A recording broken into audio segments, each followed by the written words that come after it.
ഒരു നിമിഷം, ഇന്ന് ഫെബ്രുവരി 1-ാം തീയതിയാണ്. ഈ പുതിയ മാസം വെറുമൊരു മാസമല്ല.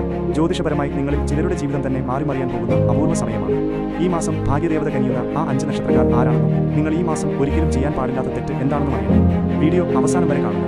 ഫെബ്രുവരി മാസത്തിൽ ഗ്രഹലോകത്ത് വലിയൊരു അഴിച്ചുപണിയാണ് നടക്കുന്നത്. നവഗ്രഹങ്ങളുടെ രാജാവായ സൂര്യൻ മകരം രാശിയിൽ നിന്നും കുംഭം രാശിയിലേക്ക് പ്രവേശിക്കും. ഇതിനോടൊപ്പം ബുധന്റെയും ശുക്രന്റെയും സ്ഥാനമാറ്റം കൂടി വരുന്നതോടെ ചില രാശിക്കാർക്ക് രാജയോഗം തന്നെയാണ് പ്രവചിക്കുന്നത്. ആദ്യമായി പറയുന്നത് മേടക്കൂറുകാരായ അശ്വതി ഭരണി നക്ഷത്രക്കാരെക്കുറിച്ച്. ദീർഘകാലമായി നിങ്ങളെ അലട്ടിക്കൊണ്ടിരുന്ന സാമ്പത്തിക പ്രതിസന്ധികൾക്ക് ഈ മാസം ഒരു ശാശ്വത പരിഹാരമുണ്ട്.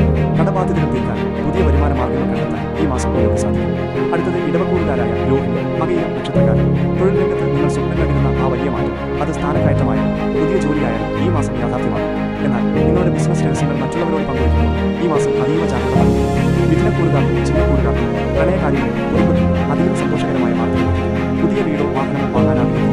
ഫെബ്രുവരി മാസം പദ്ധതിയോടെ അനുകൂലമായ സമയം തെളിയും. എന്നാൽ ശ്രദ്ധിക്കേണ്ട ഒരു കാര്യമുണ്ട്. ഈ മാസം മകരക്കൂറുകാരും കുംഭക്കൂറുകാരും പണമിടപാടുകളിൽ അതീവ ജാഗ്രത പാലിക്കണം. ആലോചിക്കാതെ പണം കടം കൊടുക്കുന്നതും ജാമ്യം നിൽക്കുന്നതും നിങ്ങൾക്ക് വലിയ ബാധ്യത വരുത്തിവെച്ചേക്കാം. ഈ മാസത്തെ ഏറ്റവും വലിയ പ്രത്യേകത ഫെബ്രുവരി 15-ന് വരുന്ന മഹാശിവരാത്രിയാണ്. സകല ദോഷങ്ങളും അകറ്റി ഐശ്വര്യം നിറയ്ക്കാൻ മഹാശിവരാത്രി വ്രതം അനുഷ്ഠിക്കുന്നത് ഏറ്റവും ഉത്തമമാണ്. നിങ്ങളുടെ നക്ഷത്രം ഏതാണെന്ന് താഴെ കമന്റ് ചെയ്യൂ. ഓരോ നക്ഷത്രത്തിന്റെയും പ്രത്യേക പരിഹാരങ്ങൾ ഞാൻ പറഞ്ഞുതരാം. ഇതുപോലുള്ള കൃത്യമായ ജ്യോതിഷ പ്രവചനങ്ങൾക്കായി ഈ ചാനൽ ഇപ്പോൾ തന്നെ സബ്സ്ക്രൈബ് ചെയ്യൂ. ഭാഗ്യം നിങ്ങളെ തേടി വരട്ടെ. നന്ദി.